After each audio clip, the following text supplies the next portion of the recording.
Existe uma porta de trabalho de base que mobiliza muita gente, é essa. Não começa pela teologia da libertação, não, que isso assusta muita gente. Começa pelo tema socioambiental. Agora, entre os sinais dos tempos, vem aí em outubro o Sínodo Panamazônico. Isso é muito importante. Nós nos mobilizarmos, aproveitar este importantíssimo evento que irrita profundamente o governo Bolsonaro. Boa noite, caros amigos. Tenho imensa alegria em dar prosseguimento a algumas considerações sobre o malfadado Sínodo da Amazônia. Já tive a ocasião de conversar com os telespectadores sobre a ruína que está para ser estabelecida em torno dessa propaganda tribalista, neotribalista, missionária. Bem, recentemente tive a ocasião de conhecer um vídeo em que o Frei Beto faz uma declaração muito significativa. Quem é o Frei Beto? A quem não se recorde, é preciso dizer. Frei Beto é religioso dominicano, muito conhecido, porque em 1969, em plena época do regime militar, vivia ele nas Perdizes com um grupo de frades, dominicanos como ele, alguns frades franceses, e ele ficou muito conhecido pelo episódio da entrega de Marighella. Quer dizer, ele era o homem que mandava, recebia, era o elo de ligação, portanto, entre a guerrilha e os dominicanos. Ele fazia um trabalho de difusão da guerrilha no Brasil, de modo a espalhar mensagens, ser porta-voz, condutor de documentos, portanto, um serviço de, como é que eu poderia chamar? Um serviço de, como se usa o termo na guerra, como se diz propriamente, um serviço de intendência, talvez. Bem, ele era, então, um elo de ligação, como eu disse, entre o comunismo e a esquerda católica. Ele representava o papel de agente do Marighella aqui no Brasil a favor da guerrilha. E quando a polícia esteve lá no convento dos dominicanos, evidentemente que eu estou resumindo a história, isso está tudo documentado, arquidocumentado, o que é o que houve? A polícia exigiu que ele denunciasse o paradeiro de Marighella. E foi assim. Depois de haver traído a Igreja Católica, cumprinciando-se com Marighella, com os terroristas guerrilheiros, ele também traiu Marighella, porque ele denunciou o paradeiro, a polícia, por meio de um telefonema, a polícia entrou em contato e o Marighella foi atingido, quer dizer, a polícia chegou até lá e ceifou a vida desse guerrilheiro. Bom, nessa audição recente, a que me referi no início, o que diz o Frei Beto? Esse Frei Beto diz literalmente o seguinte: quando você fizer propaganda de esquerda, não comece pela teologia da libertação. Comece pelo tema o quê? Socioambiental. O que é o tema socioambiental? É propriamente o tema em pauta no Sínodo da Amazônia. Ora, essa técnica de promover a revolução comunista por meio da esquerda católica mediante o uso de fases processivas. Esse método já foi denunciado desde há muito pelo professor Plínio Corrêa de Oliveira na obra Baldeação Ideológica Inadvertida e Diálogo. O correto seria apresentar a obra aqui, eu sei, mas eu não estou com ela no momento. Entretanto, eu tenho uma obra que foi publicada logo depois, que se chama As Sebes, das quais muito se fala e pouco se conhece. Escrita por Luiz e Gustavo Solimão e por Plínio Corrêa de Oliveira.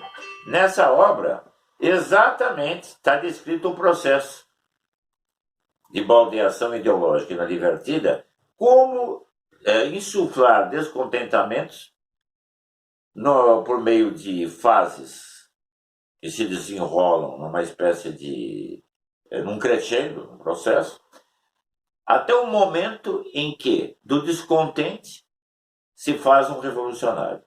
Então, é um sistema de mudar as ideias das pessoas sem que elas mesmas se deem conta. Aqui eu tomo a liberdade, peço licença de ler um trechinho, uma parte pequena, que confirma o sistema de, pode-se dizer, o sistema de doutrinação, o sistema de esquerdização junto ao público, promovido pela esquerda católica, especificamente pela SEBES. Antes, porém, eu preciso dizer duas palavras que são muito significativas. Uma sobre o Frei Beto, eu já disse, mas há mais uma para acrescentar, e outra sobre SEBES e Soviete. O que disse certa vez o Frei Beto, palavras literais dirigidas à jornalista Cláudia Carol, da Agência de Informação Frei Tito para a América Latina. Palavras, então, do Frei Beto. Meu sonho é que todos nós, cubanos ou não, consigamos ser um dia como? O público imaginar, como nosso Senhor Jesus Cristo, não? Cristão é outro Cristo, cristianos é outro Cristo, como Nossa Senhora, como santo, não. O que diz o Frei Beto? Repito, meu sonho é que todos nós consigamos ser um dia como Fidel Castro, outros Fidéis Castros. Esse é o santo de devoção dele. Ele era assistente tão próximo de Fidel Castro, a respeito do qual ele escreveu memórias, Fidel e a religião, que ele entrava no gabinete de Fidel Castro sem pedir licença. E ele disse certa vez, eu sou tão de esquerda que Marx não me satisfaz, eu sigo mais a Proudhon, que é anarquista, né? Socialismo utópico e tudo mais. Bom, então vejamos, esse Frei Beto não foi punido até hoje. Ele é apresentado como escritor, consagrado e tudo mais, e de uns tempos para cá, ele passou a escrever em defesa da Mãe Terra. Portanto, exatamente na linha desse sínodo que deverá reunir-se em outubro, chamado Sínodo da Amazônia, promotor do neotribalismo missionário. Bom, esse sínodo desenvolve, então, de uma forma adaptada, numa nova roupagem, uma outra apresentação, a mesma tese que já era defendida pela SEBES, comunidades eclesiais de base. O que é uma SEB? D. Miguel Balaguer, bispo de Tacuarembó, Uruguai, disse certa vez com toda desinibição, uma desenvoltura total, sem camuflar nada, aspas, a comunidade de base é inspirada na terminologia soviética, equivalente à soviética. O que eram os soviéticos? Conselhos operários, que apareceram durante a Comuna de Paris, em 1871, e depois irromperam na Revolução Marxista em 1905, já pronunciando a instauração futura da UR, chamada União Soviética, né? O URSS, que se desmembrou, implodiu em 1989, um pouco depois, após a derrubada do Muro de Berlim, no início da década de 90, 91. Bom, o fato claro é esse, então. Nós temos aqui uma aproximação clara. As SEBs realizaram um trabalho de revolução social. Depois passaram, uma vez desgastadas, desmoralizadas, introduziram um governo de seu agrado, que foi o governo do PT. O PT apresentava-se claramente como o partido das comunidades eclesiais de base. Bom, feita a devastação no Brasil, que foi operada pelos regime petista durante 11 anos, o que acontece? O PT, evidentemente, não tem mais condições, no momento, de galgar o poder. As SEBs ficaram desmoralizadas. A campanha da TFP contra o trabalho esquerdista da SEBs teve um êxito colossal. Além dessa obra aqui que eu mencionei, que é um resumo, há um trabalho completo no qual para cuja confecção eu colaborei também, um trabalho de pesquisa. É um livro grande que apresenta a documentação minuciosa, e aqui é um resumo. Bom, eu tomo então a liberdade de ler um trecho do resumo que mostra como a declaração do Frei Beto é preciso não falar diretamente de comunismo, de teologia da libertação, mas tratar do assunto socioambiental como um gancho, como um instrumento para a propagação depois do marxismo, como isso já estava denunciado no livro que a TFP publicou no início da década de 80, portanto já há algum tempo. Eu leio então algumas passagens que justificam isso. Como transformar um membro da SEB num revoltado? A conscientização é um processo de baldeação ideológica inadvertida.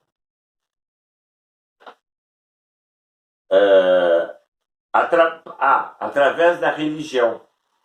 Aproveitando a religiosidade do nosso povo, sua prática religiosa, simpatia com a religião e seus representantes, os agentes pastorais aproximam a pessoa da comunidade de base, atraindo-a para uma prática mais intensa da vida religiosa. 2. A participação. Então, esse é o ponto 1, né? Aproveitar a religiosidade do povo. Ponto 2. A participação num grupo religioso leva a pessoa a sentir-se valorizada, amparada e orientada em meio ao anonimato. E ao caos da vida moderna. Então ela tende a se abrir, a se tornar sempre mais sociável nesse grupo que se lhe mostra propício e acolhedor. Ponto 3.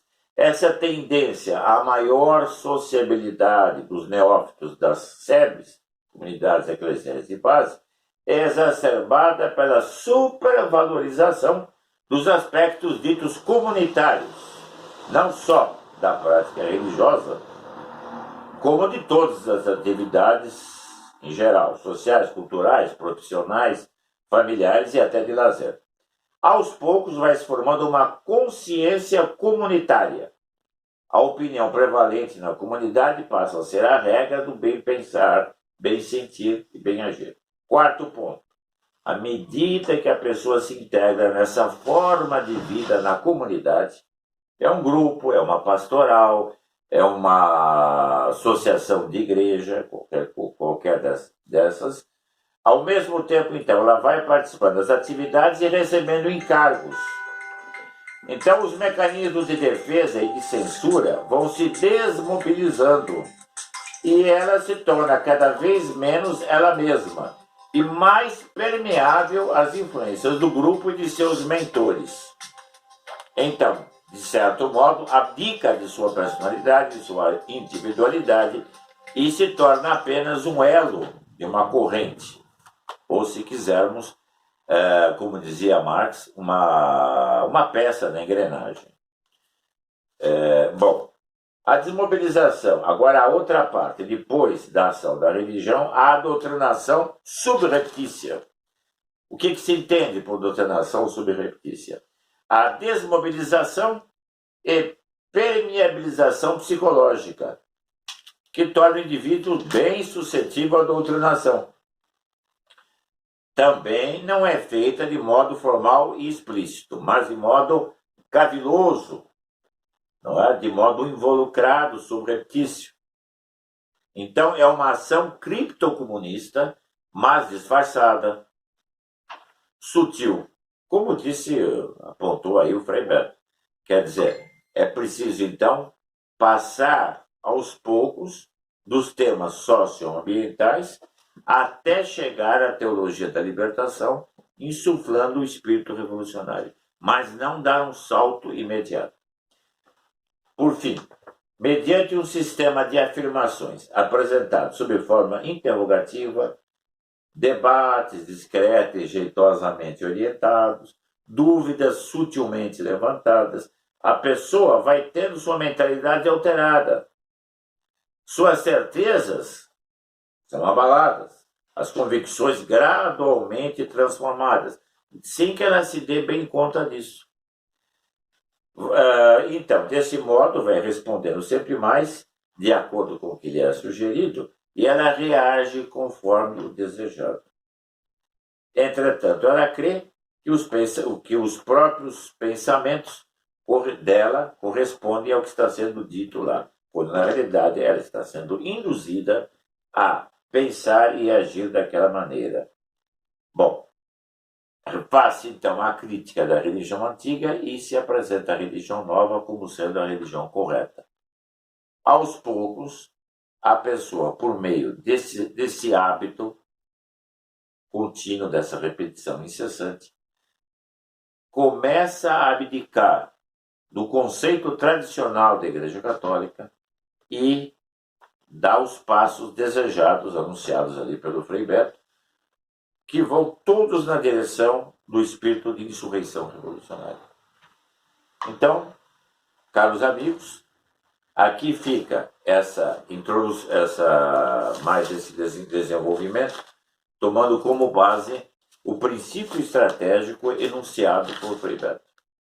Quer dizer, o processo é gradativo, é implícito e fragmentário, é camuflado e solerte, mas tem um objetivo único: fazer com que a pessoa, ao cabo de um sistema de pressões e contrapressões, levar a pessoa a adotar uma concepção de fé e de religião que é em tudo oposto, diametralmente oposto ao que a Igreja Católica Apostólica Romana ensinou durante 2000 anos. É claro? Então aqui vemos a religião revolucionária das SEBs ficar a serviço do comunismo e se vale agora de um novo artifício, de uma roupagem mais adequada aos tempos atuais, após o fracasso do marxismo, do comunismo, como se desenrolou na história, e após o fracasso das comunidades de base e a derrocada do regime do PT. Qual é o sistema? É levar a, aspas, conscientização acerca dos temas socioambientais, de etapa em etapa, até a revolta contra as estruturas sociais, tanto da igreja quanto da ordem social vigente. Desse modo, prepara-se, então, um revolucionário perfeito sob a égide de uma falsa religião. Aqui, então, pergunto se esse resumo, essa síntese, está suficientemente clara e me coloco à disposição de todos que desejarem novos desdobramentos. Ao mesmo tempo, auguro com muita ênfase que todos se inscrevam no canal, os que ainda não fizeram, de modo que, dessa forma, possamos ter um contato mais frequente, imediato, corrente, e reitero o desejo de que apresente novas sugestões relativas a temas que ainda não, dos quais ainda não pude tratar, mas que pretendo desenvolver. Boa noite a todos e até breve.